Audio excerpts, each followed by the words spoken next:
a su imagen. A imagen de Dios lo creó, varón y hembra los creó.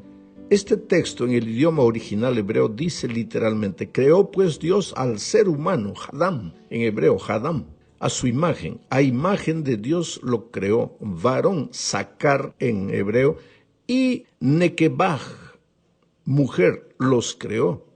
Quiere decir, dentro de este concepto, el ser humano completo es la unidad del varón y de la mujer. Separados son incompletos. Ambos se necesitan, no son rivales, no disputan una posición, son complementarios uno al otro. Infelizmente, pues el pecado entró al mundo y el ideal de Dios para la humanidad se deterioró. Enseguida después del pecado, Adán miró a su esposa como la causa de su desgracia. La mujer que tú me diste, le dijo a Dios, me dio el árbol y yo comí. Aquí vemos el inicio, yo diría, el rompimiento de la unidad de los primeros esposos. Como consecuencia de la entrada del pecado, el carácter de ambos se deformó.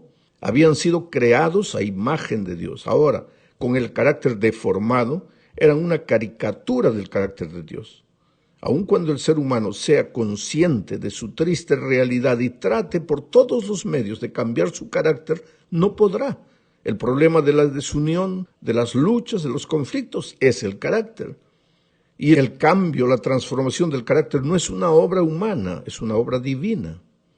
Después de la entrada del pecado, surgió un elemento desconocido llamado machismo, dominador, controlador, que se encargó de aumentar la brecha entre hombre y mujer. Ese abismo se fue haciendo cada vez más profundo hasta que Jesús vino a este mundo y murió en la cruz no solo por el varón, sino por el ser humano completo, compuesto por el varón y la mujer. Pablo, escribiendo a los Gálatas en el capítulo 3, versículos 27 y 28, dice: porque todos los que habéis sido bautizados en Cristo, de Cristo estáis revestidos. Ya no hay judío ni griego, no hay esclavo ni libre, no hay varón ni mujer, porque todos vosotros sois uno en Cristo. ¿Entiendes lo que Pablo está queriendo decir? El pecado hizo que uno pensase que es alemán, el otro italiano, el otro japonés, el otro brasileño, el otro argentino, el otro mexicano, americano, etcétera, etcétera. El pecado hizo que uno fuera esclavo y el otro el dueño, el patrón. El pecado colocó como si fueran dos rivales al hombre y a la mujer. Hizo que uno se sintiese más valioso que el otro. Y eso es todo fruto del pecado.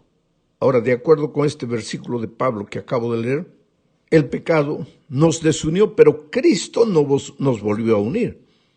Cristo vino a restaurar lo que el pecado había deformado. En el principio, varón y hembra eran un solo ser humano. Nadie valía más que el otro. No eran iguales en estructura. Eran diferentes, claro que sí, pero la diferencia no era para desunirlos, sino al contrario, para unirlos, porque uno dependería del otro.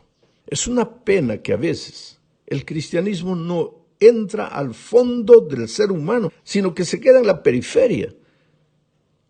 Especialmente se queda en la cabeza, en la teoría, en la doctrina y nada más. Inclusive personas religiosas no logran a veces entender lo que Jesús hizo en la cruz del Calvario. Una cosa es religiosidad y otra muy diferente es cristianismo.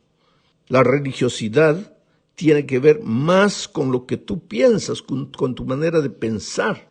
Pero el cristianismo tiene que ver con la transformación de la esencia de tu ser, con tu vida, con tu carácter.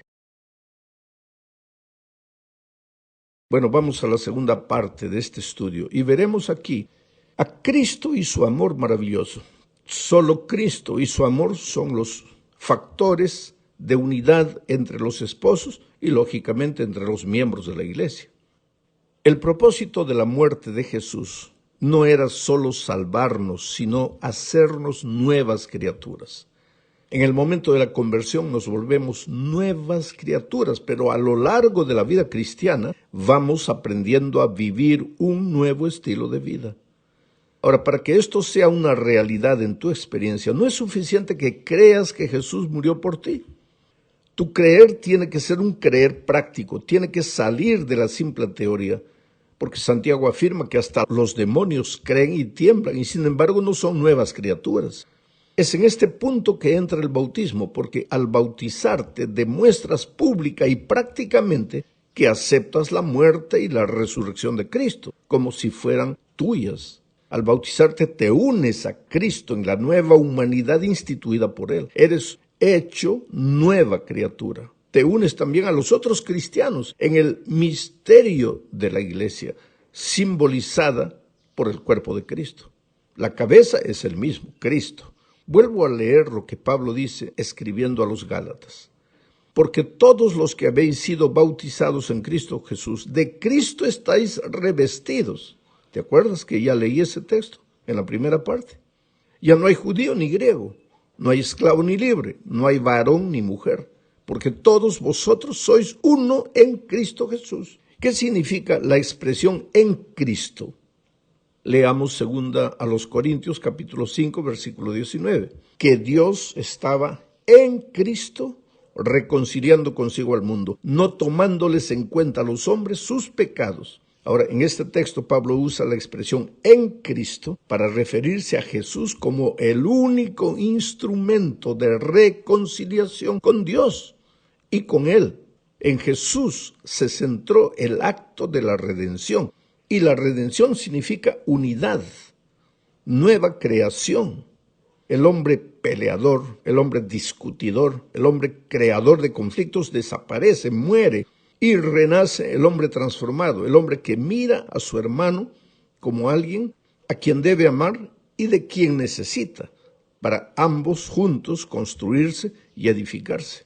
La frase en Cristo también es usada para referirse al hecho de que todo lo que el cristiano hace, lo hace relacionado con Cristo. O sea, ser cristiano es vivir la más linda experiencia de amor en Jesús. Finalmente, Pablo usa la expresión en Cristo también para referirse a la manera como el cristiano debe vivir. Cuando estaba en el pecado, el ser humano vivía centralizado en él mismo, era egoísta. Pero después de su nuevo nacimiento, su experiencia tiene que estar centralizada en Cristo. Y si Cristo es amor, lógicamente que los cristianos son agentes del amor y van a tratar con amor, van a inspirar amor, van a comunicar el amor, comenzando por la esposa, por los hijos, por la familia que está más próxima de él y también por los vecinos, por la gente que vive en el barrio, por la iglesia. Entonces, en Cristo, una familia será una iglesia de amor y en Cristo, una iglesia será una iglesia de amor. Vamos a la tercera parte. Aquí veremos que el egoísmo es la raíz de todos los males en el hogar, en la iglesia y en el mundo.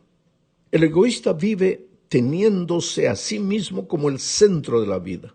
Valen mis opiniones, lo que yo creo, lo que me interesa, lo que yo pienso. Yo soy el centro del mundo en torno del cual todo debe girar, inclusive las personas y las cosas. Ahora, la verdad, querido, es que todos nosotros nacemos egoístas por naturaleza.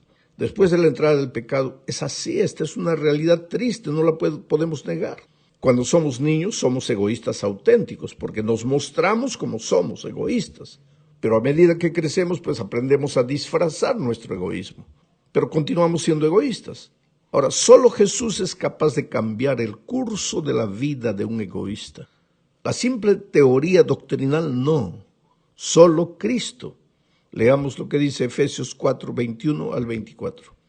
Si en verdad le habéis oído y habéis sido enseñados por Él, ese Él es Cristo, conforme a la verdad que está en Jesús. En cuanto a la vida o en cuanto a la pasada manera de vivir, despojaos del viejo hombre que está viciado conforme a los deseos engañosos y renovaos en el espíritu de vuestra mente y vestíos del nuevo hombre creado según Dios en la justicia y santidad de la verdad. Percibe la palabra vestíos. Pablo la usa mucho, ¿sabes? Y la usa para referirse al hecho de apropiarse de la justicia de Cristo, vestíos de Cristo. El apóstol repite constantemente esta expresión. Leamos, por ejemplo, Colosenses 3, 12 y 13. Vestíos, pues, como escogidos de Dios, santos y amados, de entrañable misericordia, de benignidad, de humildad, de mansedumbre, de paciencia, soportándoos unos a otros y perdonándoos unos a otros. Si alguno tuviera queja contra otro, de la manera que Cristo os perdonó, así también hacedlo vosotros. Qué ideal de vida el que acabo de leer. Un carácter de entrañable misericordia, de humildad, de mansedumbre, de benignidad. Aquí no hay egoísmo. Y como no hay egoísmo, pues las personas son capaces de soportarse las unas a las otras. Pero para que todo esto sea una realidad es necesario vestirse de Cristo, apropiarse de la justicia de Cristo. Ahora, yo te pregunto, ¿cuándo fue la primera vez que Dios vistió al ser humano? Exactamente fue en el jardín del Edén, cuando el ser humano estaba semidesnudo, ni siquiera desnudo, peor, semidesnudo. ¿Por qué? Porque inútilmente había tratado de cubrir su desnudez con hojas de higuera. Así como un pobre hombre desnudo tratando de cubrir la desnudez con hojas de higuera, ¿qué cuadro ridículo aquel? Así, exactamente así es el hombre que con sus propias fuerzas trata de resolver el problema del carácter, de cambiar su carácter. El único, vuelvo a repetir, capaz de cambiar el carácter de una persona para que el egoísmo desaparezca, para que se entronice el amor y para que la persona viva como Cristo en amor. El único que puede hacer eso en la vida del ser humano es Cristo. La sierva del Señor es clara al decir que aquí el dominio propio, la fuerza de voluntad, nada ayuda. Tienes que caer un día rendido a los pies de Cristo y decir, Señor, yo no puedo, pero tú puedes. Ahora, el día que tu carácter no se ha transformado, pues ¿cómo cultivar unidad en la familia? Si vives peleando, vives agrediendo, ¿cómo cultivar unidad en la iglesia? Ahora, vamos a predicar bonito, sí, maravilloso, todo es lindo, que Cristo viene, que el sábado es el día santo, sí, pero ¿y el carácter? ¿Cuándo cambió el carácter? Eso es lo que importa. ¿Cuándo cambió el carácter? Todo lo demás es consecuencia natural de una vida que ha sido transformada por Cristo. Vamos ahora a la cuarta parte. Aquí hablaremos más de la sumisión cristiana, del soportarse uno al otro. Leamos Efesios 5:22. Las casadas estén sujetas a sus propios maridos como al Señor. Ahora mira, querido, muchos hombres toman este texto para decir que la mujer debe estar sometida al esposo. Pero para entender correctamente lo que Pablo enseña, necesitamos leer también el versículo 21 y el 23. El 21 dice, someteos unos a otros en el temor de Dios. Enseguida viene el 22 que ya leímos, las casadas estén sujetas a sus propios maridos como al Señor. En español encontramos en el versículo 21 el verbo someterse. Someteos unos a otros en el temor del Señor. Dice que debemos someternos los unos a los otros. Y en el 22 encontramos el verbo sujetarse. Dice que las mujeres deben estar sujetas a sus esposos. Ahora, esto es en español, pero en griego, el idioma original en que la Biblia se escribió, o el Nuevo Testamento, hay un solo verbo, que es el verbo hipotasemenoi, que significa dedicarse al servicio del otro. Tanto el esposo cuanto la esposa deben dedicarse al servicio del otro como se dedican al Señor. Pablo completa su pensamiento en otros textos de sus escritos. Por ejemplo, volvamos a leer Colosenses 3:13. Que ya leímos anteriormente, soportándoos unos a otros y perdonándoos unos a otros. Si alguno tuviere queja contra otro, de la manera que Cristo os perdonó, así también hacedlo vosotros. Aquí el verbo soportando en griego es anochemenoi, que es una variación de hipotasemenoi, que significa dedicarse al servicio del otro. Y en Romanos 15:1 Pablo dice, así que los que somos fuertes debemos soportar las flaquezas de los débiles y no agradarnos a nosotros mismos. Aquí, en este soportarse de Romanos 15:1, el verbo en griego es bastasein, que significa asumir la responsabilidad de cargar a otro, de ayudar a otro. En resumen, el someterse de la esposa cristiana no significa submisión a la voluntad del esposo, sino más bien el ser protegida y cuidada por el esposo, así como la iglesia es cuidada y protegida por Cristo. Eso es lo que dice el versículo 23 de Efesios 5. Así que como la iglesia está sujeta a Cristo, así también las casadas lo estén a sus maridos en todo. Maridos, amad a vuestras mujeres, así como Cristo amó a la iglesia y se entregó a sí mismo por ella. Ahora, para que tú entiendas en su plenitud todo esto que acabo de decir, que es un poco de teoría, pues tienes que vivir la realidad. Si no vives la realidad, si no dejas que Cristo te vista por completo, que mate el egoísmo en tu corazón, que genere el amor, que inspire el amor en ti, pues nada vas a entender, o entonces todo se va a quedar simplemente en el terreno maravilloso de la teoría y no va a aterrizar en la práctica. En la última parte de este estudio comentaremos el valor del compromiso en la familia. Se requiere compromiso, ¿sabes? No solo entre esposo y esposa, sino también entre padres e hijos y entre los otros miembros de la familia. Naturalmente, el compromiso no es un asunto de solamente firmar un papel, sino que es un acto de amor. Ahora, esto no significa que el papel no tenga importancia. Y diría que puedes tener un papel firmado y no tener compromiso. Pero es imposible tener un compromiso y no firmar un papel. Digo esto porque de repente surge la moda de decir que no se necesita firmar un papel para tener un compromiso. Y el argumento es usado para convivir con alguien en libertad para separarse en cualquier momento. Cuando el amor acaba, de acuerdo a lo que el ser humano dice. Solo que ese amor acaba, entre comillas, es en realidad cuando la pasión acabe.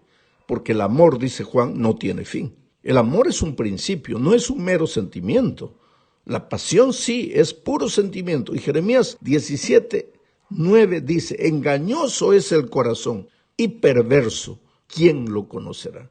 Así que si queremos tener hogares que duren siempre y si deseamos que los miembros de ese hogar vivan en compromiso permanente, pues es necesario formar ese hogar